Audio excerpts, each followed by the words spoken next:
சுதா கொங்காரா விஜயோட ஃபேன்ஸா அடியாளு, ரவுடிங்க, குண்டர்கள் அப்படின்னு என்னென்னமோ சொல்லியிருக்கிறாங்க. இதையும் தாண்டி திராவிட பொங்கல் அப்படிங்கிற ஒரு வார்த்தை சமூக வலைதளங்கள் எல்லாம் ட்ரெண்டிங். இது எதுக்கு திராவிட பொங்கல்னு வருது, சுதா கொங்காரா எதுக்கு விமர்சிச்சிருக்காங்க, இதற்கு பின்னாடி என்ன பின்புலம் இருக்கு அப்படி தெரிஞ்சுக்கணும்னா இந்த வீடியோ ஃபுல்லா பார்க்கணும். வாங்க வீடியோக்குள்ள போகலாம். நான் உங்கள் சிவரஞ்சனி சிகப்பநாடாவில இருந்து. திராவிட பொங்கல் அப்படிங்கிற இந்த வார்த்தை இந்த வருஷம் புதுசா வந்திருக்கு. இதற்கு முன்னாடி தமிழ் திருநாள், தை திருநாள் அப்படின்னு சொல்லிட்டு இருந்தவங்க திராவிட பொங்கல் அப்படிங்கிற ஒரு சாங்க 4 நாளைக்கு முன்னாடி அப்லோட் பண்றாங்க. அதுல பாத்தீங்கன்னா 4 நாட்களில 5 மில்லியன் வியூஸ். வா, what a wonderful thing.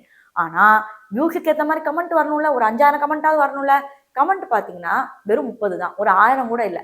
Like மறைச்சிட்டாங்க, ஏன்னா லைக் போட்டிருந்தா மாட்டிப்போலாம். ஸோ அதுவும் வந்து தெரியல. ஆனா இதுல சூப்பரான ஒரு விஷயம் என்னன்னா, எதுக்கு இந்த மாதிரி பெய்டு வியூஸ் வச்சு, அதாவது வேணுட்டு ஃபேக்கா ஏன் பண்ணிருக்காங்கன்னா, விஜய் அவர்களுடைய ஐடியாலஜி சாங் 1 வருஷம் ஆகுது, அதுக்கே 5 மில்லியன் வியூஸ் தான். நாங்க அவங்கள விட அதிகமா கொண்டு வர போறோம் பாருன்னு பராசக்தி ட்ரெய்லர் மாதிரி இதையும் பண்றாங்க.